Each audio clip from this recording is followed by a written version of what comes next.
बोलिए चर्या श्रोमणी आचार्य गुरुदेव श्री विशुद्ध सागर जी महाराज जी की जय। बोलिए सेवानवत मुनि श्री सुखदेव सागर जी महाराज जी की जय। बोलिए मुनिवत श्री पुरस सागर जी महाराज जी की जय। पूज्य मुनिश्री का सबसे प्रचलित कार्यक्रम समीचीन विकल्पों का सम्यक समाधान, जो कि प्रतिदिन फेसबुक और यूट्यूब के माध्यम से पूरे भारत में ही नहीं बल्कि विदेशों में भी लाइव टेलीकास्ट किया जाता है, ऐसे समीचीन विकल्पों का सम्यक समाधान का समय हो चुका है और देश विदेशों से जुड़े सभी दर्शकों को सादर जय जनेन्द्र। पूज्य आचार्य भगवान श्री विशुद्ध सागर जी महाराज के मंगल आशीर्वाद से यह कार्यक्रम यूट्यूब पर 206 देशों में प्रतिदिन लाइव प्रसारण किया जाता है। ऐसे परम पूज्य आचार्य गुरुवर श्री विशुद्ध सागर जी महाराज के चरणों में 4 पंक्तियां निवेदन करता हूं और कार्यक्रम को आगे बढ़ाऊंगा कि सागर जहां मिठास बांटते सचमुच बात अनूठी है, कि सागर जहां मिठास बांटते सचमुच बात अनूठी है, और उसमें भी खारापन ढूंढे उसकी किस्मत रूठी है, कि उसमें भी खारापन ढूंढे उसकी किस्मत रूठी है, कि जिनको संयम और नियम ने, जिनको संयम और नियम ने चर्या श्रोमणि बना दिया, जिनको संयम और नियम ने चर्या श्रोमणि बना दिया, उनकी पीछे के आगे दुनिया की दौलत झूठी है, कि उनकी पीछे के आगे दुनिया की दौलत झूठी है। और हमारे समक्ष मुनि श्री सुखदेव सागर पुरस सागर जी महाराज विराजमान हैं, जिनके मुखारविंद से हम समीचीन विकल्पों का सम्यक समाधान सुनेंगे। 4 पंक्तियां पूज्य मुनिश्री के चरणों में देता हूं। क्या है हमारे साक्षात धरती के देवता, कि क्षमा करुणा दया के संग हमें स्वीकार करते हैं, क्षमा करुणा दया के संग हमें स्वीकार करते हैं, बड़ा आशीष देते हैं बहुत उपकार करते हैं, बड़ा आशीष देते हैं बहुत उपकार करते। दिगंबर भेष पिच्ची और कमंडल रूप है न्यारा, दिगंबर भेष पिच्ची और कमंडल रूप है न्यारा, मेरे गुरुवर तो ऐसे हैं जो सबको प्यार करते हैं, मेरे गुरुवर तो ऐसे हैं जो सबको प्यार करते हैं। और अब मैं पूज्य मुनिश्री पुरस सागर जी महाराज के चरणों में निवेदन करता हूं कि हे मुनिश्री, आप देश विदेशों से प्राप्त समीचीन विकल्पों को पूज्य मुनिश्री सुखदेव सागर जी महाराज के समक्ष रखें, ताकि हमें उन समीचीन विकल्पों का सम्यक समाधान प्राप्त हो सके। पूज्य मुनिश्री पुरस सागर जी महाराज, नमोस्तु गुरुदेव, नमोस्तु गुरुदेव, नमोस्तु गुरुदेव। ओम नमः सिद्धेभ्यः। पंच परमेष्टि भगवान की परम पूज्य आचार्य भगवंत गुरुवर विशुद्ध सागर जी मुनि महाराज जी की, परम पूज्य मुनि श्री सुप्रभ सागर जी महाराज जी की।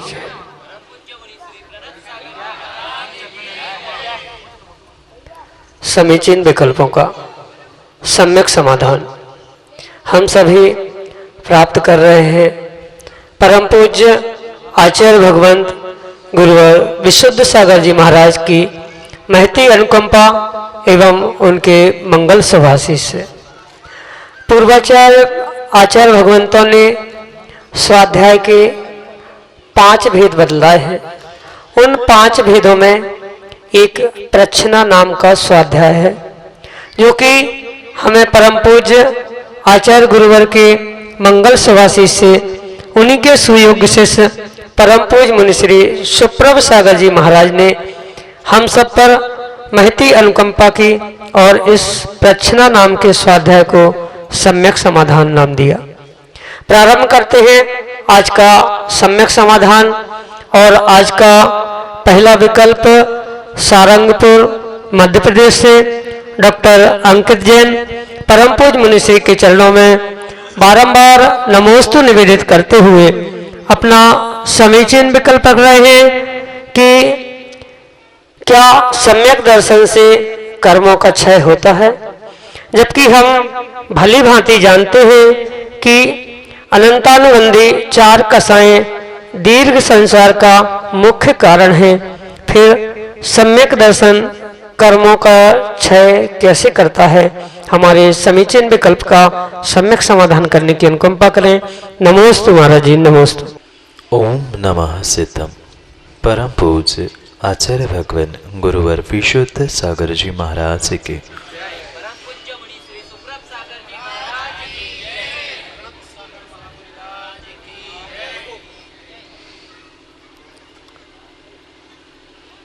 सम्यक दर्शन को आचार्य भगवंत ने कर्मों के आने के हेतुओं को यानी आश्रव से रोकने के लिए संवर का कारण बताया और कर्मों की निर्जरा करने के लिए तपस्या विशेष करनी पड़ती, क्योंकि आचार्य भगवंत उमा स्वामी महाराज सूत्र देते हुए कहते हैं तपसा निर्जराश्च, तप से निर्जरा और संवर हुआ करता है। और रही बात कर्मों के क्षय की, कर्मों का क्षय होना इसका ही अर्थ निर्जरा कहा गया। और जो अनंतानुबंधी कसाय, मिथ्यात, अविरति, प्रमाद, योग, इन सबको जो आश्रव का हेतु कहा गया है, तो आश्रव के हेतु को रोकना भिन्न विषय है और कर्मों का क्षय करना भिन्न विषय है। जो कर्मों का क्षय करना है उसे निर्जरा कहा और आने वाले कर्मों को रोकना इसे संवर का। इसलिए तत्वों पर प्रति जो श्रद्धान है उससे जो सम्यक दर्शन की प्राप्ति हुई है, उस सम्यक दर्शन से आते हुए कर्मों को रोकने की शक्ति यानी संवर को जीव प्राप्त कर सकता है। निर्जरा के लिए यानी पुराने कर्मों का क्षय करने के लिए उसके लिए सम्यक दर्शन के साथ विशेष रूप से तपस्या, व्रत, समिति आदियों का पालन करना आवश्यक है। मात्र तत्वों के प्रति श्रद्धान से जो सम्यक दर्शन प्राप्त हुआ है उससे प्रचुर मात्रा में कर्मों की निर्जरा नहीं होती, पर यह भी पक्का है आने वाले कर्मों को रोकने के लिए सबसे बड़ा कोई साधन है और सबसे पहला कोई साधन है तो वह सम्यक दर्शन है। इसलिए सम्यक दर्शन से अनंतानुबंधी मिथ्यात आदि कर्मों की क्षपणा नहीं, अपितु आने वाले कर्मों को हम रोक सकते हैं। यही आपके लिए सम्यक समाधान। अगला विकल्प देश के मूर्धन्य विद्वानों की जन्मदात्री नगरी, जहाँ से अनेकानेक त्यागी वृत्ति हुए हैं, ऐसी धर्म प्राण नगरी जहाँ पर पिछले वर्ष परम पूज्य मुनि श्री सुप्रभ सागर जी महाराज के सत्संग सानिध्य में ऐतिहासिक भव्य पंच कल्याणक गजरथ महोत्सव हुआ।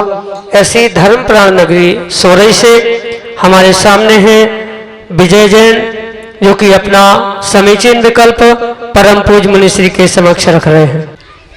गुरुदेव, वर्तमान समय में जो हमारे युवाओं में अनैतिकता बढ़ रही है, वो अपने पूर्व के संस्कार भूलते जा रहे हैं। क्या है यह समय का प्रभाव है या हमारे जो पारिवारिक जन हैं वो हमें सही शिक्षा नहीं दे रहे हैं? उसका कारण है, हमें इस विकल्प का समाधान करें। हम अपने भीतर के संस्कार और वर्तमान के परिप्रेक्ष्य को देखकर किंचित भी किसी काल को, माता पिताओं को या अन्य किसी निमित्तों को दोष नहीं दे सकते। ये जितने हमारे संस्कार विपरीत होते हुए दिख रहे हैं आज की युवा पीढ़ी में, उन सबसे बड़ा उसके पीछे कारण कोई है तो जीव और व्यक्ति के स्वयं की मानसिकता और स्वयं के कर्मों का उदय ही। इसी खोटे पंचम काल में आप ऐसे भी युवाओं को देखते हो जो त्यागी, व्रती, तपस्वी बनकर इस धरा पर विचरण कर, और कुछ ऐसे भी युवा देखते हो जो अनैतिक संबंध और अनेक विपरीत संस्कारों से ग्रसित है। अगर सर्वथा हम माता पिता को दोष देते रहेंगे, समाज को दोष देते रहेंगे और काल को दोष देते रहेंगे, तो जीव कभी भी अपना स्वयं का कल्याण विजय भैया कर ही नहीं सकता। ये कथनचित कुछ हद तक हम ये मान सकते हैं कि हमारे जो संस्कार हैं, कुछ ना कुछ माता पिताओं के संस्कारों की कमी जरूर है, कुछ ना कुछ समाज की ऐसी व्यवस्थाओं की कमी है जिनके कारण से हम इन संस्कारों से दूर हो नहीं पा रहे।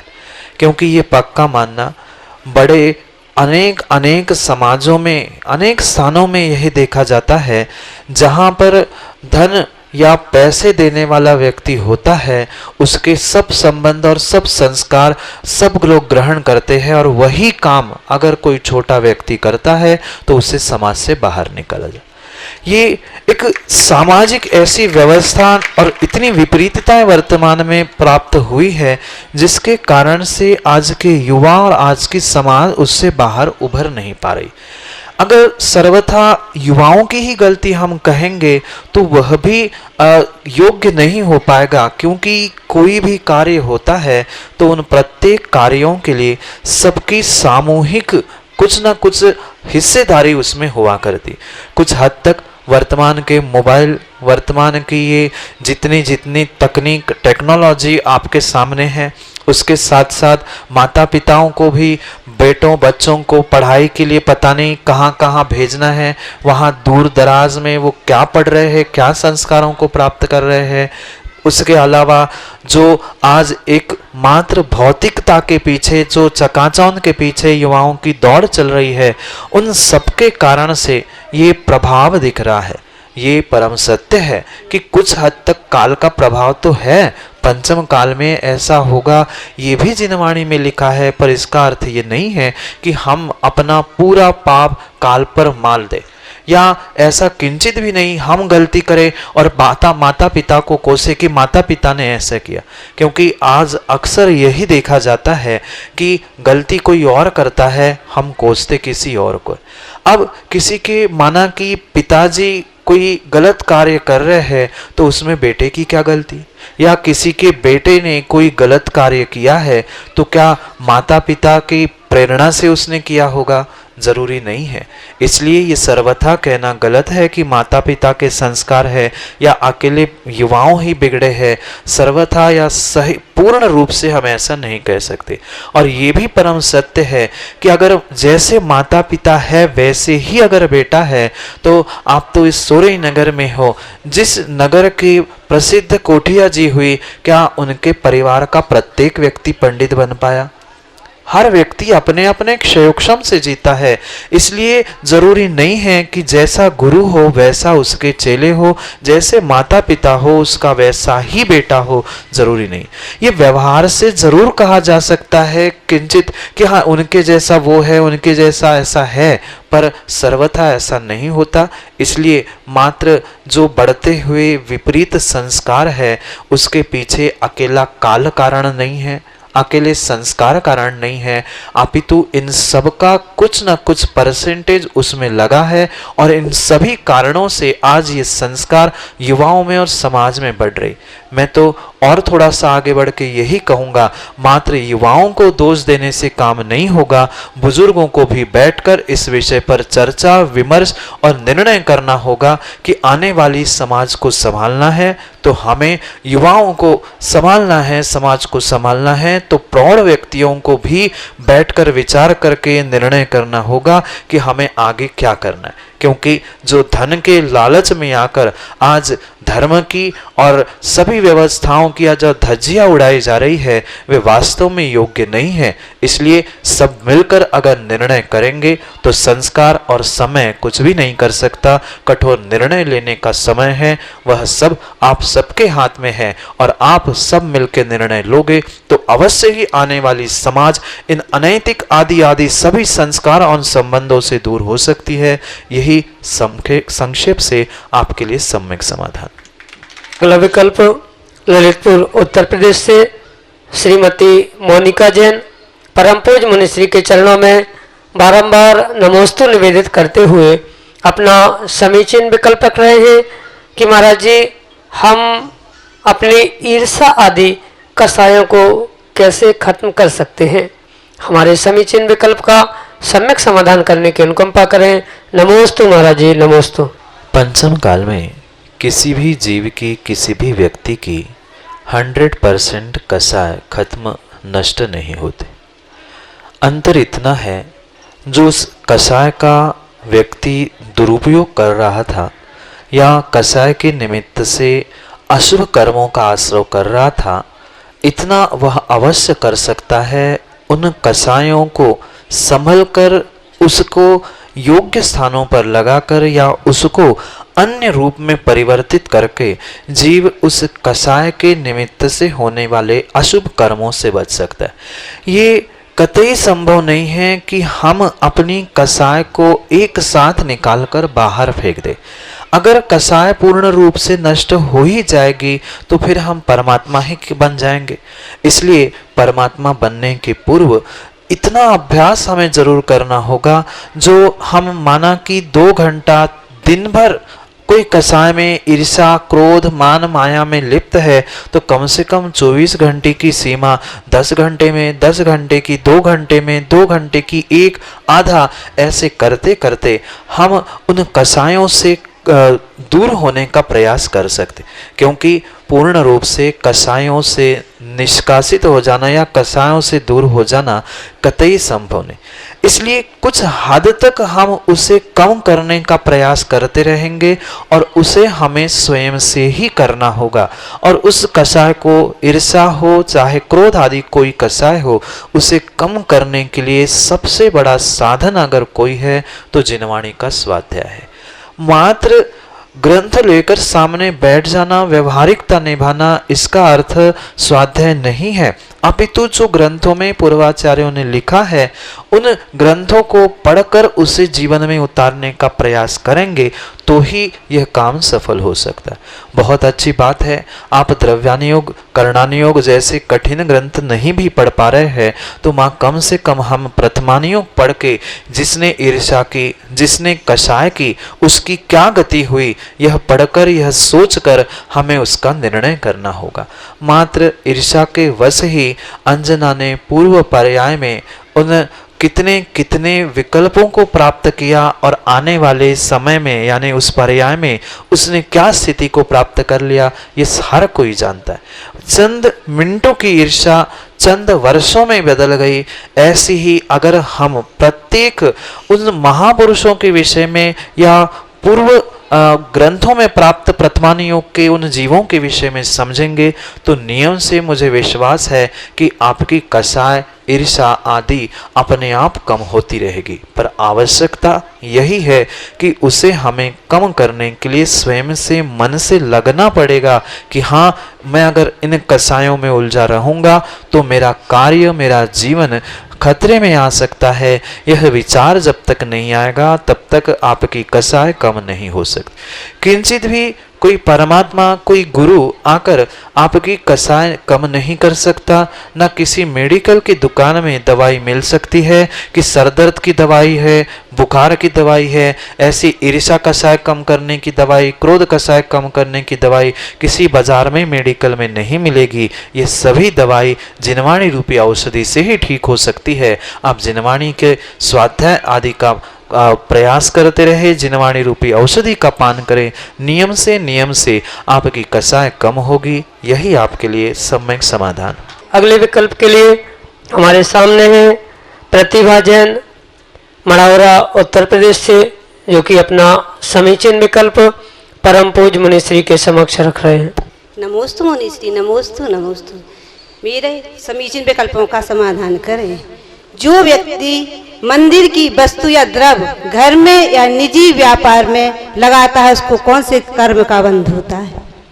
मेरे विकल्प का समाधान करें। मंदिर का कोई भी द्रव्य, मंदिर का कोई धन या मंदिर की कोई सामग्री मात्र और मात्र मंदिर के निमित्त से ही प्रयोग की जानी चाहिए।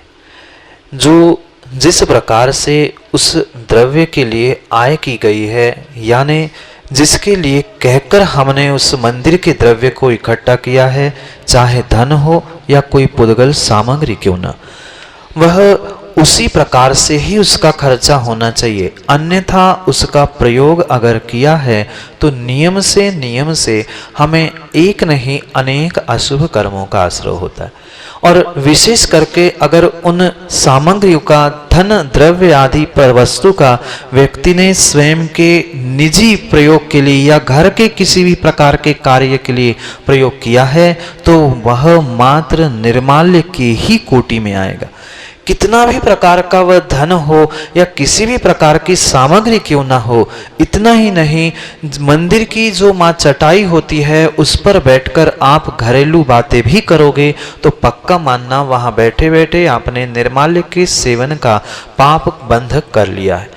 ऐसे मात्र इतनी छोटी सी ही बात नहीं, अपितु मंदिर के माली का भी प्रयोग हम घर के सामग्री लाने आने के लिए कर रहे हैं तो वह भी हमारे लिए निर्माल्य के सेवन का ही पाप देने वाला है। और फिर जो साक्षात मंदिर के द्रव्य का, मंदिर के या धर्म आयतन, धर्म अनुष्ठानों से प्राप्त धन का उपयोग स्वयं के निजी प्रयोग के लिए, स्वयं घरेलू प्रयोग के लिए कर रहा है तो नियम से उसे निर्माल्य के सेवन का ही दोष लगेगा। और आचार्य भगवंत कहते हैं जो निर्माल्य का सेवन करता है उसे एक नहीं, दो नहीं, कम से कम 60,000 वर्ष तक विष्ठा में कीड़ा बनना पड़ता है। ये आचार्य भगवंत के वचन है। इसलिए अगर हमारे शक्ति नहीं है तो बहुत अच्छी बात है मंदिर की चवन्नी भी हम प्रयोग नहीं करें। चवन्नी की जगह अगर हमारे 10 रुपए अधिक लग जाए तो 10 दान कर देना, पर किंचित भी किसी भी प्रकार से मंदिर की चवन्नी भी प्रयोग मत करना। क्यों? क्योंकि मात्र और मात्र एक बार उस निर्माल्य का सेवन, मतलब ये नहीं है कि हमने फर्श का किया वापस किया, जिसका जैसा प्रयोग निर्धारित है उसको वैसा प्रयोग नहीं करेंगे तो हमें भी 60 वर्ष तक, एक बार निर्माल्य का सेवन करने से 60 वर्ष तक कम से कम नाली में उस भोगो 60,000 वर्ष तक उस विष्ठा में कीड़ा बनना पड़ता है। जिनको विष्ठा में कीड़ा बनने की शौक चढ़ी है वे बहुत अच्छे से उस निर्माल्य का सेवन करें और जो जो धन आदि हमने भगवान देव शास्त्र गुरु पंच परमेष्ठी के नाम से एकत्रित किया है उसका सेवन करने से वह 60,000 वर्ष तक विष्ठा में उन कीड़े के रूप में जन्म मरण करता रहेगा। इतना ही नहीं, अपितु आगम में उस निर्माल्य के सेवन के विषय में आचार्य भगवंत और भी बहुत बड़ी बातें लिखते हैं, पर कम से कम इतना ही हम समझ ले कि 60,000 वर्ष तक उसे नियम से विष्ठा में कीड़ा बनना ही पड़ेगा। ये तो मात्र आयु कर्म की अपेक्षा से हमने समझा, इसके अलावा अन्य भी कर्मों की अपेक्षा से हमें समझना होगा, क्योंकि एक साथ कर्मों के साथ साथ भेदों का आश्रय होता है। आयु को छोड़कर आयु का हुआ तो 8 कर्मों का मतलब जिसने निर्माल्य का सेवन किया है उसने परिपूर्ण रूप से सभी अशुभ कर्मों का आश्रय किया है। जितनों के घरों में वह देखना आप जाके लूले लंगड़े अंधे काने आदि व्यक्ति प्राप्त हो रहे हैं, विश्वास मानना उनने कहीं ना कहीं धर्म की धरोहर प्राप्त की है, धर्म की धरोहर को निजी रूप में सेवन किया है। इसलिए अगर इन सभी पापों से हमें बचना है तो हमें निर्माल्य का यानी मंदिर के किसी भी प्रकार का द्रव्य, चाहे धनराशि हो चाहे कोई पुद्गल वस्तुएं क्यों ना हो, क्योंकि अक्सर यही देखा जाता है मंदिर की व्यवस्था के लिए इकट्ठी की गई सामग्री मंदिर के काम बाद में होते हैं और घर की व्यवस्थाएं पूरी हो जाती है। भले ही आज सुख चैन पूर्व पुण्य के उदय से आपको महसूस जरूर हो रहा है, पर यह पक्का मानना आने वाले समय में नियम से वह जीव दरिद्री और विष्ठा में कीड़ा बनेगा। बुराई हमसे नहीं पूर्वाचार्यों से जाके करना, क्योंकि यह परम सत्य लिखा है और उसको और विस्तार से पढ़ना है तो अगर आगम ग्रंथों के अनेक प्रमाण हैं, उन प्रमाणों से आप इस सत्य को परख सकते हैं। इसलिए उस निर्माल्य का सेवन ना करें, यही आपके लिए संक्षेप से सम्यक समाधान। अगले विकल्प के लिए हमारे सामने हैं देश के सुप्रसिद्ध मंच कलाकार चक्रेश जैन सोजना, जो कि अपना समीचीन विकल्प परम पूज्य मुनिश्री के समक्ष रख रहे हैं। पूज्य द्वय युगल मुनिराजों के श्री चरणों में त्रिवार नमोस्तु बंदन अर्ज करते हुए अपनी जिज्ञासा रखता हूँ हे मुनिराज, मेरे मन में एक जिज्ञासा है। आजकल इस कोरोना के दौर में हर चीज के शॉर्ट रास्ते निकल आए हैं।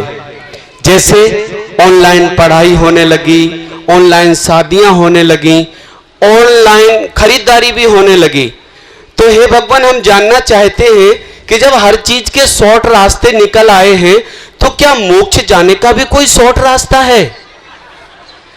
कृपया कर मेरी जिज्ञासा का समाधान करे। नमोस्तु भगवान, नमोस्तु नमोस्तु।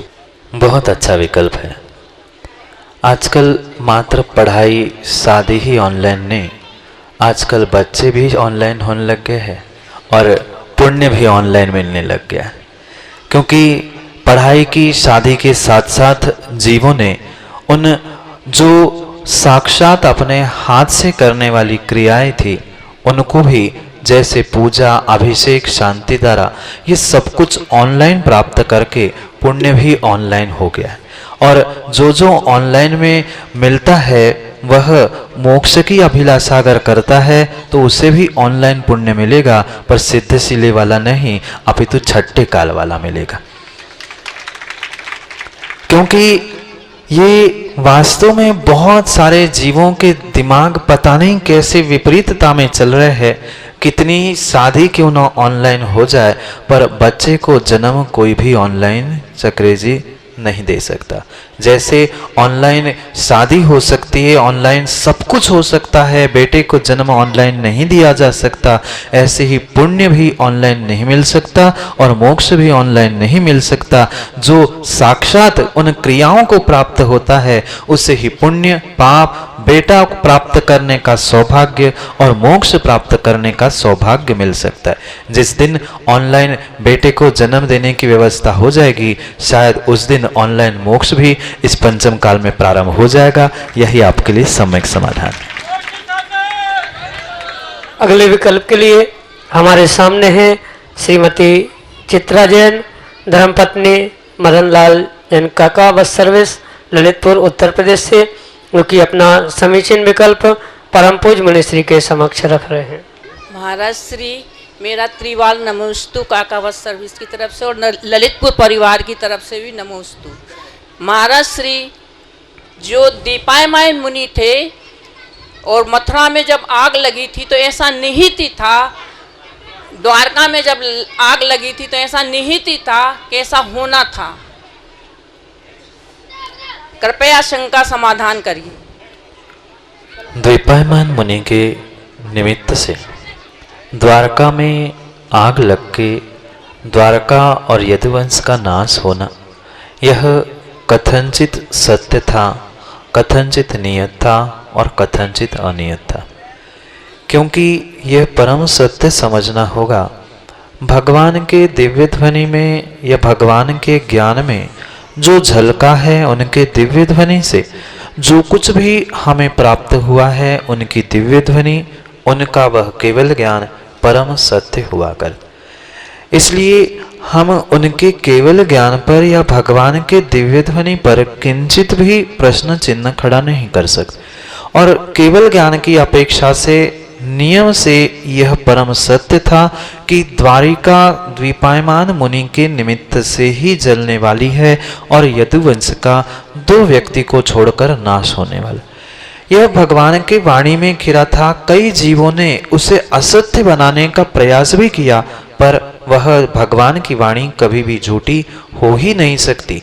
उनके केवल ज्ञान में जो भी झलका है वह परम सत्य और नियत हुआ करता है। पर इसका अर्थ ये नहीं है कि हम किसी पर्याय को क्रमबद्ध मान के चले या 100% नियत ही मान के चले। उनकी ज्ञान में नियतता है, पर हमारे पर्याय में उसकी कोई भी नियतता नहीं है।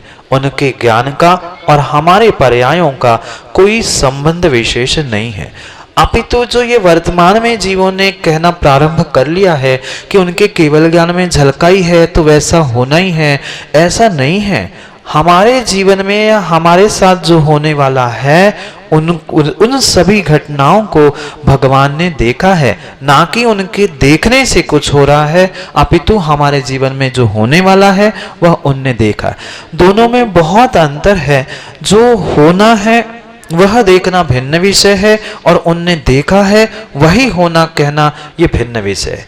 कथनचित अगर स्यादवाद से अनेकांत से उस सत्यवाद को आप स्वीकार कर रहे हो तो कहीं से कहीं तक दुराह नहीं है, पर यह जरूर समझना होगा कि एकांत से कोई भी कथन सत्य नहीं हो सकता।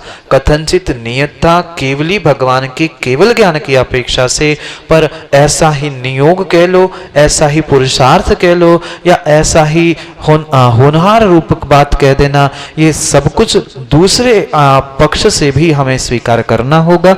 इन सभी बातों को समझकर हम उस आपके विकल्प को इसी प्रकार से समाधान करना चाहते हैं कि कथनचित नियत था, कथनचित नियत नहीं था, केवली की अपेक्षा से था, पर हमारे या सामान्य जीवों के अपेक्षा से नियत नहीं था, क्योंकि उसे पुरुषार्थ कर पूर्वक ही कार्य को सिद्ध करना पड़ता है। इसलिए कथनचित नियत और कथनचित अनियत था। सम्यक नियत अनेकांत से है, एकांत से कोई नियत बात स्वीकार नहीं होती। यही आपके लिए सम्यक समाधान। आप सभी अभी देख रहे थे पूज्य मुनिश्री के मुखारबिंद से समीचीन विकल्पों का सम्यक समाधान। पूज्य मुनिश्री के द्वारा किया जाने वाला समीचीन विकल्पों का सम्यक समाधान YouTube के माध्यम से लाइव प्रसारित किया जाता है। यदि आप भी चाहते हैं कि आप प्रतिदिन समीचीन विकल्पों का सम्यक समाधान देख सकें तो आप YouTube पर सब्सक्राइब करें सुपर उवाच चैनल को आप YouTube के माध्यम से सब्सक्राइब करें। आप समीचीन विकल्पों का सम्यक समाधान Facebook के माध्यम से भी देख सकते हैं।